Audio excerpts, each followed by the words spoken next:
Welcome to the Human Resolve Podcast. I'm here with my special guest, Monica Ortega. Monica, please introduce yourself. Oh, thanks for having me on. Gosh, where do I start? I do about a million things. I own Pivoting Productions, and I'm the host of the travel show Monica Goes. And I wrote my book, The Power of Pivoting: How to Embrace Change and Create a Life You Love during the pandemic. And that has turned into speaking and retreats and all sorts of other things. And I'm an actress and a singer and you name it. I feel like I've had so many jobs. Well, one of the other jobs you had was being so kind to contribute to my interview series, Rising Through Resilience: How to Be Thank Resilient you. During Turbulent Times with Authority Magazine and Thrive Global. I just wanted to thank you for really honing in on the point of being proactive about your mental health. Mm, I know that word has been overused, but I just loved how you yeah. just pinpointed where it all really begins. Thank you for including me in that article. That was such a great article, and I was honored to be a part of it. For me, I think it came from feeling the need to be in control, which we're never in control, but especially with mental health, I didn't like that feeling of just kind of riding the wave of emotions. And so I thought there's something I have to do about this. And I'm type A, and so I put together these like list of things that I knew made me feel better, whether it's like going for a run or journaling. And so then when I would start to feel depressed or anxious, I found going through the list and literally just like trial and error with different things kind of pulled me out of the spiral before it got too deep and too dark. And so that's one of the things I really try to push on people is when you're in a good place, if you can be proactive about those things, then when you feel those spirals or something horrible happens in your life, you have sort of this thing to fall back on, this muscle that you can build in the meantime that can help you get through that a little bit easier. With the launch of your travel show, Monica Goes, you realized that you needed to face your own fears. And I loved how honest you were about that. Can you give us just more context into this idea of facing fears? Yeah, so I started the show back in 2014, and it was really because I love travel and the outdoors. And as soon as I started, I was like, I'm afraid of everything. like I'm afraid of hiking if there's a drop off, right? Just the simple things. And I didn't see people showing that. All I saw was adrenaline junkies on YouTube, which is amazing. I love watching that, but that's not me. And so I thought, well, maybe there's a place to show sort of that average traveler just pushing out of their comfort zone a little bit. And then, of course, as I started to do that, you push a little further and a little further, and I ended up doing scarier and scarier things. And then you kind of find that line of like, oop, that was too far, but this really makes me feel good.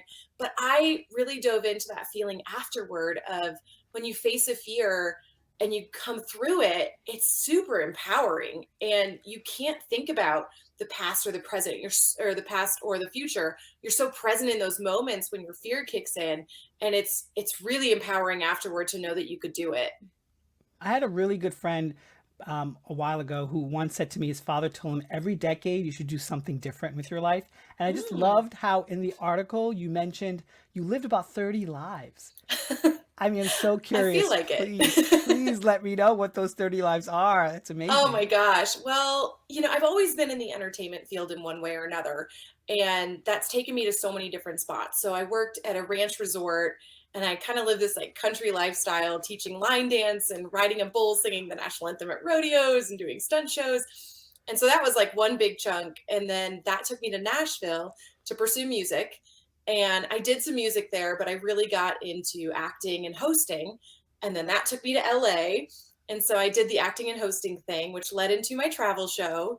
And then the travel show kind of turned into more than I ever expected. And then during the pandemic, we moved to Denver and I wrote a book. And now it's a very different kind of pivot in my life of, more of the looking forward at family life and things like that. So, yeah, just a lot of different things. And then I've always, sang in cover bands and done emceeing at music festivals, like lots of random jobs. Yeah. Well, what's also curious to me is this idea of how your company is structured, this Mm. idea of combination of mindset with the lessons learned through adventures and facing fears. I mean, it's such a beautiful metaphor for, I think, what life is really all about. How have you found that through those experiences has made you a better person? Oh my gosh, just a million times. Like I said, I mean, adventure in itself to me has made me grow so much and realize I could do a lot more than I ever realized. It really was that resilience piece and building up that muscle and going, okay, I can handle things that come my way. And It's really interesting with the company because I couldn't figure out how to put the pieces together for a long time. I just had passions in different areas, which I think a lot of entrepreneurs can relate to. And so I would just start things here and there. And then when the book came out, I thought, this feels like a total 180 for a lot of people. For me, it made sense. For me, facing fears and mindset is the same thing in adventure as it is in your personal life. You know, when things come up or things fall apart, it's that same sort of mindset, but it was connecting the two. And so I actually hired a business coach and I said, how do I make sense of all these pieces? You know, I have a podcast about business, a book about pivoting, and a travel show. And when we kind of put it together, it was that mindset piece and facing fears in life and adventure. So then Pivoting Productions was born. So yeah, it was kind of a happy accident of trying all these different things and then trying to find the through line, which I don't recommend if you're building a business, but it did work out. Wonderful. It's probably a controversial thing, but most people, when they think about their exes, it's not the fondest memory. But I loved how you just changed the paradigm and made it empowering. And you said that your ex-husband has helped you to get you where you are. I would love more details. Yeah, it's very ironic and it's interesting when I talk about it. And it's not him personally. We haven't talked since the divorce, but it's the things that I learned through that process that really kind of changed my life and made me fully present, made me realize what I wanted to do. You know, because I think growing up, especially in the Midwest, I had this mindset of, you know, checking the boxes, college, marriage, kids, you got to hit all these things. And I found myself miserable. And when my world sort of fell apart, kind of thanks to him in a weird way. Um, it was the first time in my life I stepped back and went, okay, what do I want? And who do I want to be? And how can I use this second chance to really be present and go after something completely different? And then I also realized that this is not everybody's story, but for me, when I go through things, I feel like if I can help somebody else, it makes me feel like it was worth something or it had some meaning or I'm paying it forward. And it's also just how I process things. So even though like things seem to be falling apart, me sharing that with people and with my audience, my friends and my family, other people opened up to me and it kind of turned into this movement. And I'm very just open in life about the things that I go through. And I found it helps me process it, but it also helps other people. So I am grateful for that because I said, you know, if I would have married just somebody okay, I probably would have just kind of floated through life. And because of the way it was, it kind of snapped me to reality and made me ask what I want out of life. So I am extremely grateful for everything that happened in that way. Yeah.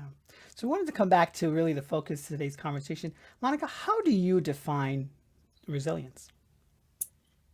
I think there's two parts of it. Some people are just naturally resilient because you go through things in life and you just have to keep going, right?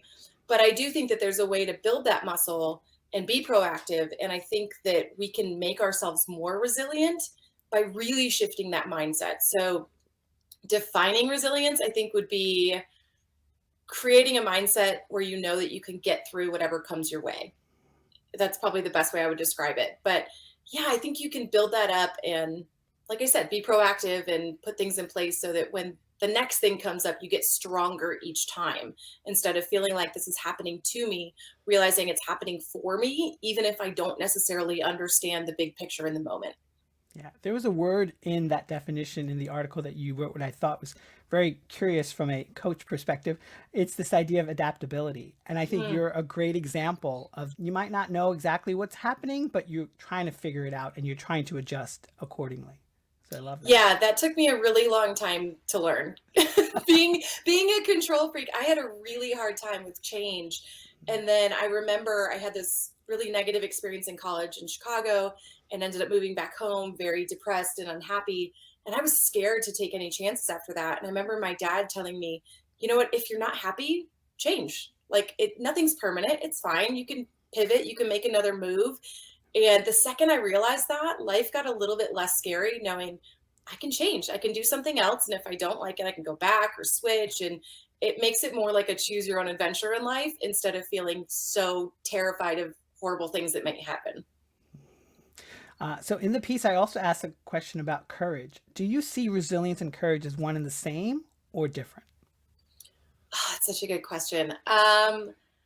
I think you can be courageous as you're being resilient, but I do think you can build up those resiliency muscles. I think some people are naturally courageous, and other people, it's something that you learn and grow as you become more resilient. So, yeah, they're definitely connected, but I think they can also be separate. You can be naturally courageous and not the most resilient, and vice Mm. versa. So, when you combine the two, it really helps you move through things. Yeah, there was a word in it that you used as well, which this idea of pivoting, right? That courage Mhm. allows you the muster or the strength to pivot because it's hard Yeah. to make that decision. Yeah, and I mean, I use that word a lot. That's in the title of my book.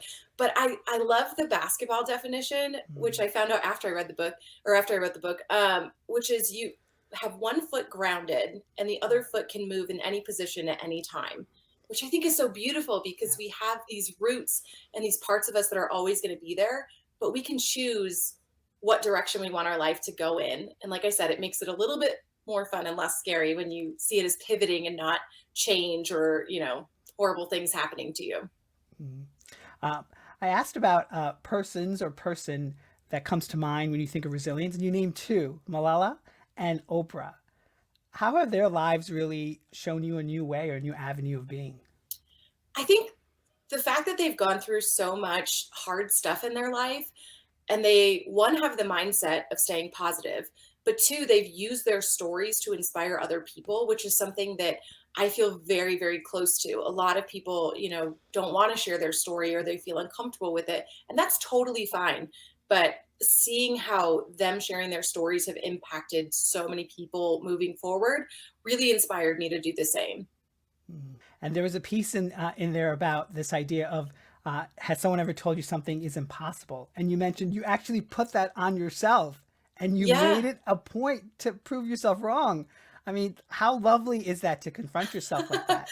How did you where did you gain the knowledge base in order to do that?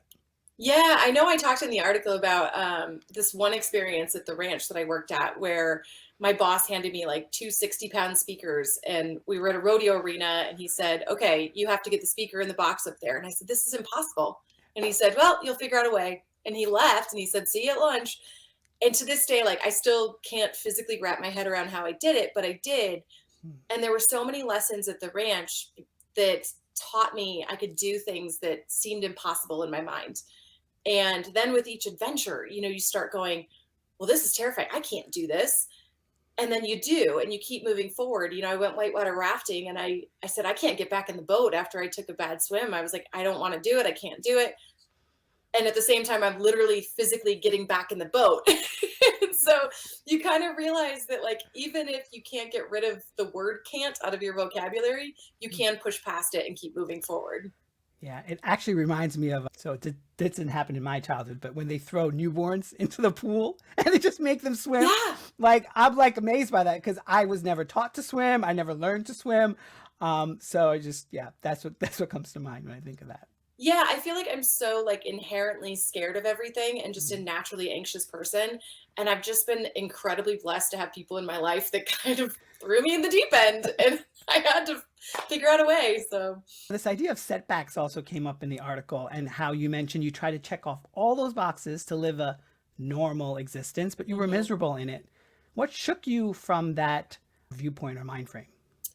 Yeah, I mean, it really was forced upon me because, Mm. I don't think I realized how miserable I was until it was, I don't wanna say too late, but until, you're in the marriage and you're like, "Well, this is it now." And just the way that he kinda pulled the rug out from under me and ended that marriage, I felt this extreme relief, which again is a very weird thing. A lot of people's divorces are not the same as mine. So I completely understand that everybody's journey is different. But for me, I felt this extreme relief that I could go another way. And, Mm. now one thing I try to encourage people is to maybe ask those questions before you get into a situation like that and start going, is this what I actually want? And really looking at that. And I do these practices of like meditation and picturing the life I want and going, are the choices I'm making lining up with that? Am I going in a direction that I like and that I like who I am? And if I don't like who I am, that's a pretty good indication that I'm not going in the right direction. So I'm just extremely grateful for how things worked out, that I was kind of forced into waking up that way. And it's a practice that I've just really tried to stick to moving forward. So I know I'm always going in a direction that I feel good about. Mm. So, how have you cultivated resilience? You mentioned this idea of in college you were just very miserable, which really Mhm. begs the point nowadays, does one really need to go to college? There's so many opportunities and so Yeah. many avenues available. How did you deal with all those stresses? Not well. I'm very passionate about talking to like that high school to college age because Mm, it wasn't something that was talked about, yeah. especially in my generation, making myself feel old. But it's true. Like people didn't talk about mental health. They didn't talk about, the feelings that might come up when you change and going from like high school, which was a very positive experience to me, to college, which was very negative. I shut down. I stopped talking to people. I started taking the elevator up 13 floors to avoid talking to people. Like I really became a shell and it went to a really dark place. And I ended up moving home and kind of starting over, which was really scary. And I felt like a failure. And then years later, I talked to people and found out so many other people were feeling the exact same way at the exact same time. And nobody talked about it. And part of me, that light bulb went off of, why are we not talking about this? And I'm so grateful we do now. But, that's part of the reason I'm very open about it. And all of that did turn into those proactive steps. I started making myself go for a walk every day, even though I didn't want to get out of bed. I started making myself call friends. I kept a calendar of like good days, bad days, unbearable days, and, just try to get really proactive until I felt better. And then later on in life, I kind of looked back and went, oh, these things really help. And I should do those before things Mm, get that bad. But it wasn't great at the time. mhm. So, you had some beautiful nuggets in there about 5 steps someone can take to become more resilient. What are some of your five? Oh my gosh. Well, again, I think it's being very self aware about where you're going and what you want to do and how you want to get through it. So for me, I have sort of 5 steps to making sure I'm on that right track Mm, and to building up that mindset. And so I do a visualization of picturing my perfect day from start to finish wow. and ask myself, okay, first of all, am I going in that direction? Because sometimes that visualization may surprise you and you may go, oh, this is not the path I'm taking. And then from there, I do the vision board and write out the goals and write everything out. But then it's really about combining the woo woo stuff Mm, with being proactive and going after it. So once I know the things I want, I start breaking it down into little steps that I can do today. So if in that visualization, I'm running 6 miles a day, and right now I'm hitting the snooze button, sleeping in, and not doing anything. Okay, so maybe I can get up 30 minutes early and go for a walk. And you start scheduling it out, knowing that maybe in a year or 5 years, that visualization is actually going to be your life. And if you can do it on super, super small scales, you can build up those habits into the things that you want.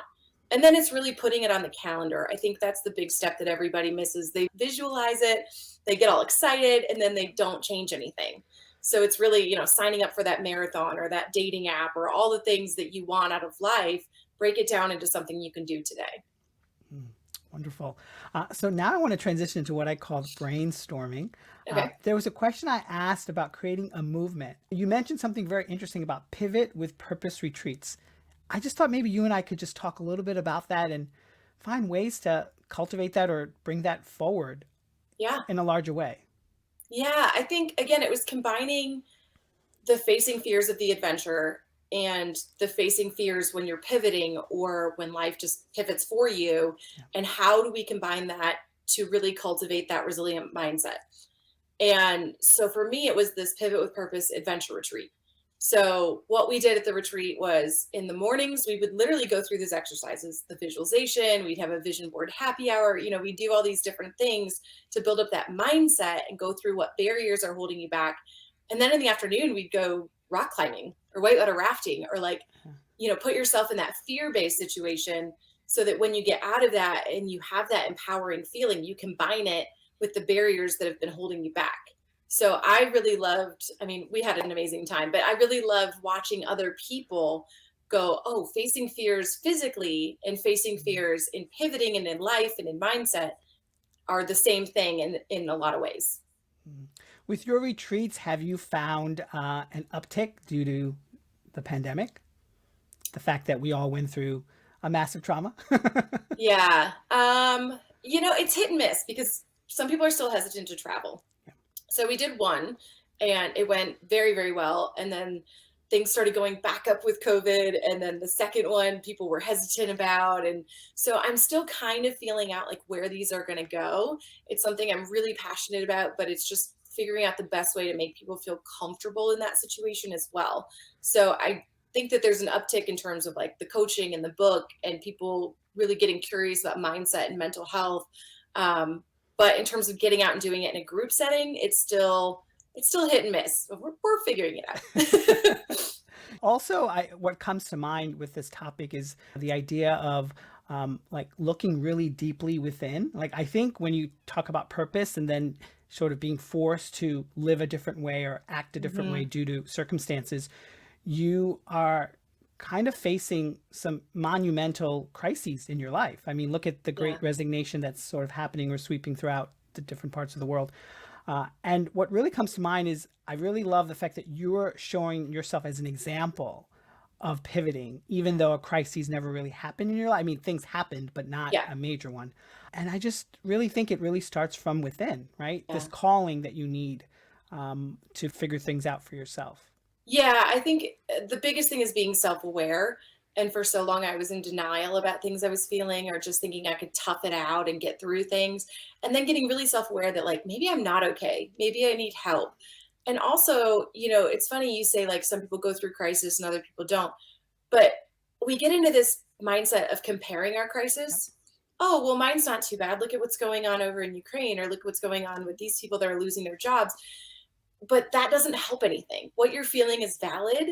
And if for you that's the biggest crisis, you're allowed to feel that. And building up those mindset things from a small scale to a big scale can be huge. And I literally go through all of those steps every single time I pivot. Whether it's getting a job and then feeling like, oh man, I'm paying the bills now instead of doing my passion. It's a different pivot, but you have to go back through that mindset stuff and build yourself up each and every time. And then the stronger that gets, when something really does tragic happen in your life, you have those things in place and you have that strength of mindset and that self awareness. So I think, instead of playing down the little things, allow yourself to feel what you're going to feel and figure out how to get through the small stuff. And that'll help you get through the big stuff. Mhm. So I would love to ask you, what is the big vision for Monica in so many Oh iterations my and gosh. versions of yourself? What do you want to create? It's interesting. I feel like I'm in a very big pivot at the moment, so I'm still trying to figure that out and what that might look like. We're in the process of trying to start a family, and that's a Mm. very different thing than jumping off buildings and traveling solo.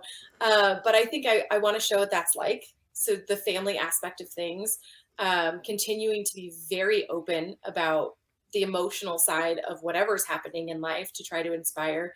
I really want these retreats to take off and do more of that. um, yeah, there's so many things. Again, this is where my brain goes in 20 different directions.